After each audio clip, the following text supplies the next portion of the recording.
First of all, I want to thank you guys for being here and covering the hard work of the men and women of the Dallas Police Department's Vice Unit and Narcotics Section for the work they did not just yesterday, but on a long-term investigation. And I will add that it's really nice to hear from the citizens that live in the area and work in the area where this massage business was taken down. They've expressed their appreciation that the neighborhood's being cleaned up. So hearing directly from them was a positive. I'll detail just a bit about the blog post that went out, and then I'll take your questions regarding the operation that went down yesterday. I'm sure you have some. So just to recap, on October 30th, yesterday, the Dallas Police Department, along with local law enforcement partners, executed search warrants at the Jade Spa and 8 associated addresses in Dallas, Carrollton, Grapevine, Arlington, Southlake, and Irving. This was a result of an intensive investigation that started in February of this year. The Dallas Police Department's Vice Unit received complaints regarding prostitution and possible human trafficking occurring at the spa, which is also an illicit massage business. It's located in the 2000 block of Market Center. Vice detectives went in and confirmed that prostitution was taking place inside that business, and surveillance of the business also tended to indicate that human trafficking was being done in that business as well. Over the next several months, the investigation expanded to include the identification of the operators, the owners, and the investors into that illicit business. And on yesterday, that search warrant was executed.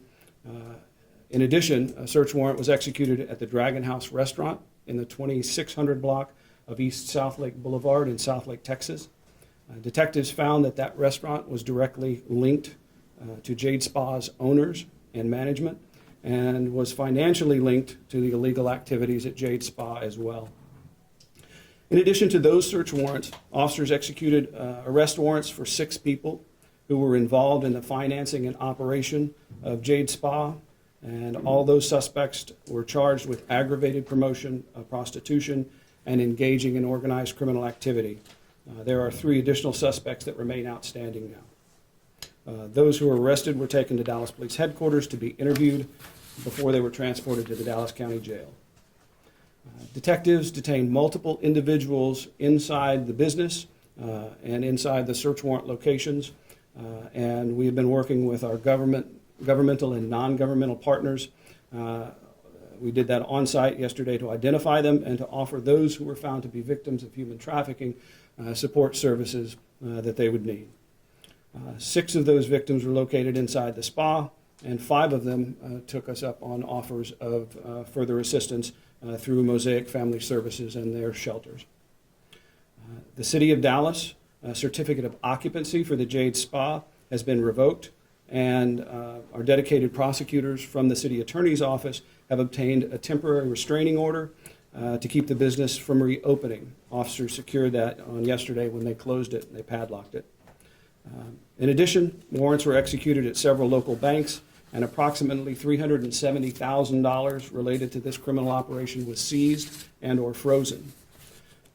On top of that, we seized 5 vehicles, a pistol, 2 shotguns, and a rifle in the execution of the various search warrants.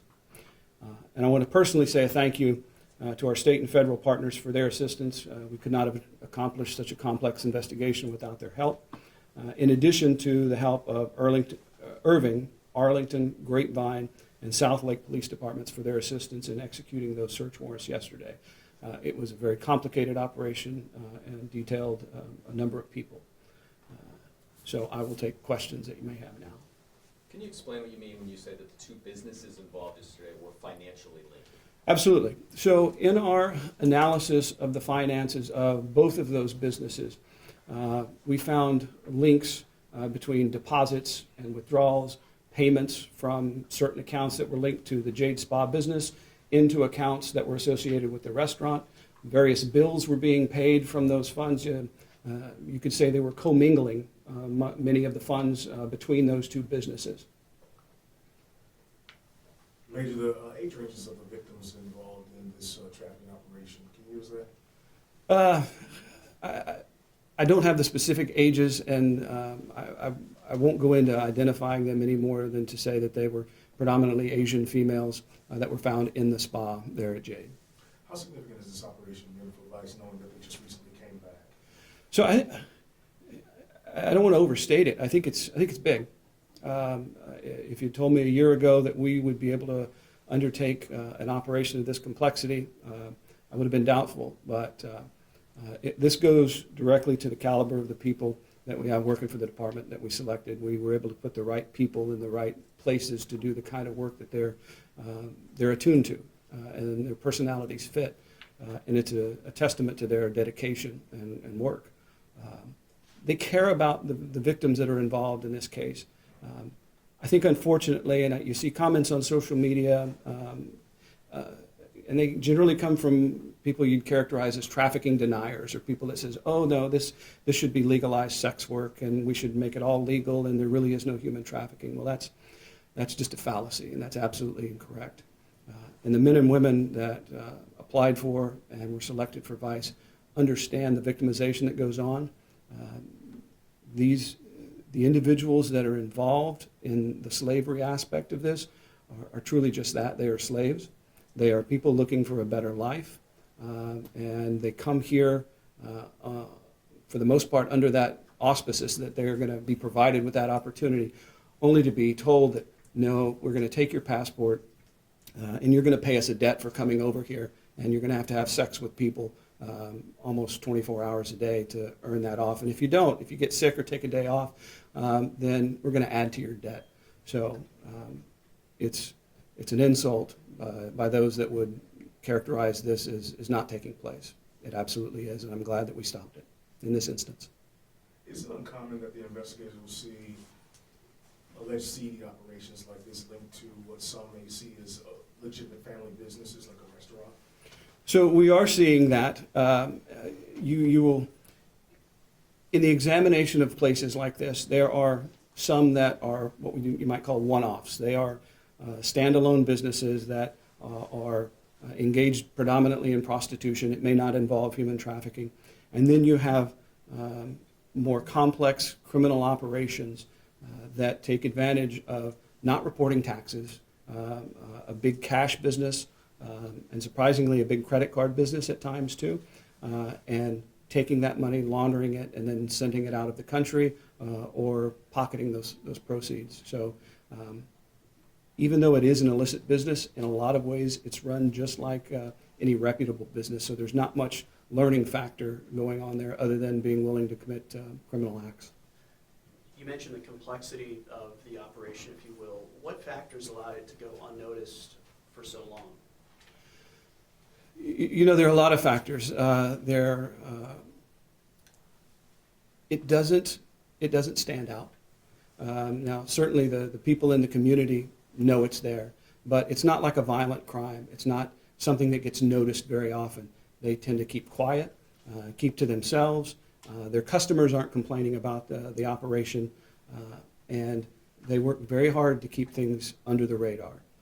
So it's not surprising that you might drive past it and not think twice about it. Cars are parked in the back. There's not a lot of advertising. You may see a sign, and it may look like an abandoned building if you're not really looking for it. So multiple factors go into how a business like this in an area like this could go unaddressed.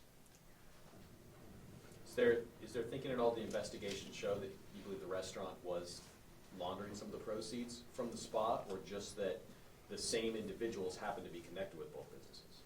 So without going into specifics, there are reasons that you might attach an illegal business to a legitimate business. One of those being the opportunity to launder funds involved. In addition, as I mentioned before, there were bills that were paid to set up the restaurant, and bills that were paid by the restaurant's accounts to take care of payments on behalf of the spa. So I'll leave, without, again, going into more specifics on that, I think you see the answer. And you mentioned Last question. And you mentioned banks. Were there any other businesses? Were the other locations homes? Can you tell me about the other locations where you serve warrants? So many of them were homes. One of them, I believe, was a rather sizable home, I think in Irving or Southlake.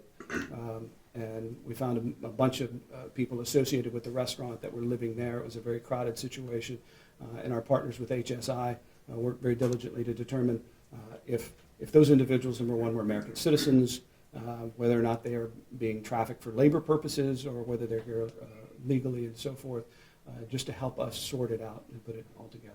Thank you. So I appreciate it. Thank you, guys.